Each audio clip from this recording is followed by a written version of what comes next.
Audio Jungle.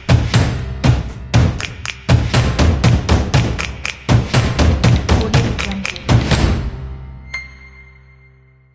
Olá pessoal da Shop TV, aqui é Márcio Reis, ao meu lado Dr. Rodolfo, somos da MR Advogados Associados e hoje no quadro Na Lei gostaria de falar para vocês de um tema muito interessante. Se você está brigando muito em casa, cuidado, vamos falar de separação de regime de bens. Se você é viúvo, você é meeiro ou herdeiro? Então é um tema interessante que dá um conflito muito grande, doutor Rodolfo? E gostaríamos muito de, nesse episódio, passar um pouco da vivência nossa a esse tema do direito que parece brincadeira, mas é bastante relevante, principalmente na hora que a gente vai definir para quem ficará os bens, no caso de separação ou até mesmo no caso de morte de um cônjuge. Doutor Rodolfo, então vamos começar no regime de comunhão universal de bens. Um dos cônjuges morreu. Eu sou sobrevivente, herdeiro ou meeiro? Afinal de contas. Márcio, no caso do regime de comunhão universal de bens, não vai existir a figura do herdeiro. Vai ser sempre o viúvo meeiro. Ou viúva ou viúvo, vai ser sempre meeiro. Então, os bens que a pessoa falecido tinha antes do casamento e o que eles adquiriram na constância do casamento, os bens vão ser unidos, somados e divididos. Então, é a figura do viúvo e da viúva meeira. Não tem a figura do herdeiro. Parece estranho até a gente entrar no tema de herdeiro no caso de comunhão de bens, de casamento, mas isso é uma alteração que existe há algum tempo já, que foi modificada, mas as pessoas muitas vezes não sabem. Então, desconhecem totalmente. Muitas vezes não desconhecem.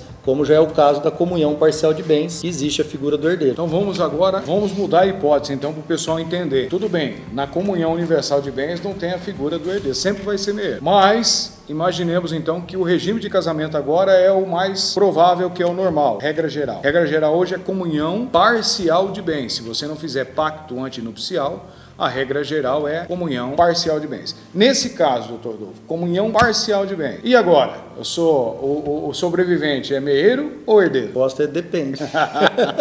Mas depende pela seguinte situação, Os bens na comunhão parcial de bens são divididos, os bens partilhados, os bens adquiridos na constância da união. Então, os bens que são provenientes de uma das partes, ou do marido ou da mulher, adquiridos antes do casamento, são bens particulares, nós chamamos de bem particular. Então, todos os bens adquiridos na constância da união, então vai ter a figura novamente do viúvo e da viúva meeira, dos bens adquiridos na constância da união. Todavia, os bens que o falecido tinha, no caso, antes da união, são os bens particulares dele, o viúvo ou a viúva vai entrar como herdeira, dividindo os bens com os filhos. Se porventura tenha filhos, Então, ela vai dividir como meeira os que eles adquiriram na constância da união, e se porventura, já entraram no casamento cada um com seus bens, esses bens particulares, individuais, vai entrar como herança e os filhos são herdeiros e a esposa ou o marido viúvo vai entrar também como herdeiro.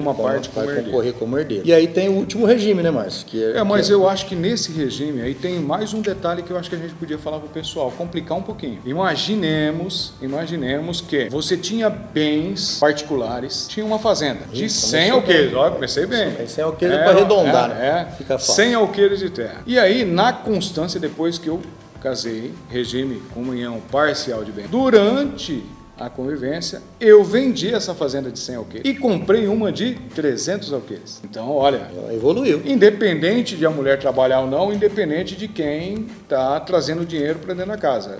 A justiça não vê isso, ela vê esforço comum. Esforço comum é a formação de família, é um esforço comum. Então, vamos lá. Nesse caso, eu vou dividir o quê? É bem particular, subrogou, ou eu vou ter que dividir, na separação, eu vou ter que dividir com a minha ex-esposa? É matemático, Então, assim, o que ele tinha, já trouxe de antes do casamento, são os 100 alqueires, O patrimônio dele individual. E durante a união, eles adquiriram 200 alqueires, Então, o que vai ser partilhado como viúva meeiro ou viúvo meeiro são os 200, E tem que subtrair esses 100, que ela vai entrar como herdeira, ou ele vai entrar como herdeiro, no caso dos 100. Sempre, a gente sabe, Márcio, que é um trabalho difícil processual, Sim. Porque os bens se confundem, Quem está nos ouvindo, com o tempo, ninguém começa um casamento pensando que vai acabar. Teoricamente, todo mundo casa pensando que vai ser eterno. Primeiro, Exato, e quem vai morrer primeiro. E sempre pensa que vai ser eterno. Então, às vezes você entra com um carro ou com uma bicicleta e depois daqui a pouco troca bens, vai adquirindo dinheiro de um, dinheiro do outro. Às vezes os dois têm um carro, quando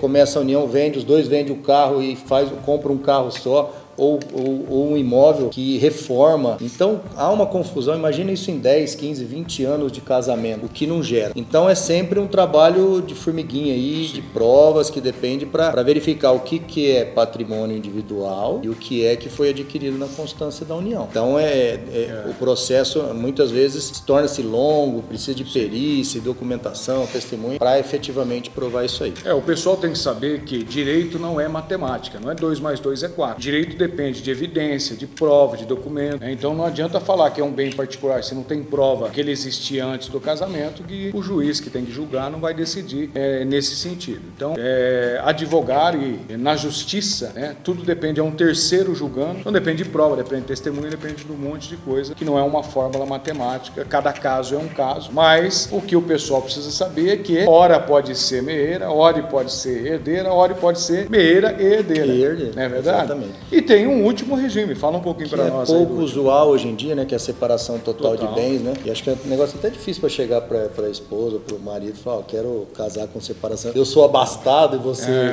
não tem patrimônio. É um tema meio indigesto. Exatamente. Né? Eu não passei por isso, que vamos começar com os dois com nada, então não tem nada, soma nada. Eu sempre fui quebrado. Então não tem problema. Mas quando você... Não dava para repartir uma Caloi 10. Não dava, um pneu para cada um. Então, quando tem a separação total de bens, que existe o pacto antinupcial e tudo mais, não vai ter a figura do viúvo ou viúva meeiro, porque vocês não vão constituir patrimônio comum. Cada um vai continuar com o seu individual, e aí a hora que um faltar, o outro vai entrar lá na categoria de herdeiro junto com os filhos para eventuais bens particulares. Então são as 3 possibilidades, Márcio, que nós trouxemos aí, com algumas peculiaridades. Lógico que cada caso é um caso, a análise depende aí isso que a gente sempre fala, procure um advogado de sua confiança para verificar e analisar, porque tanto para casar como para descasar principalmente, que dá mais trabalho, é importante você saber as regras, o que você optou, o que você precisa de documentação e o tipo de prova que você precisa para a eventualidade de acontecer ou o divórcio, né, que também tem a partilha de bens ou a falta de um dos cônjuges aí, no caso da morte. Então, gente, espero que as informações sirvam para vocês. Aqueles que gostaram, se inscrevam no canal, dá um joinha, dá um like. Isso é importante para as informações chegarem ao maior número de pessoas possíveis. Então, esse foi o quadro Na Lei e até uma próxima oportunidade. Abraço a todos.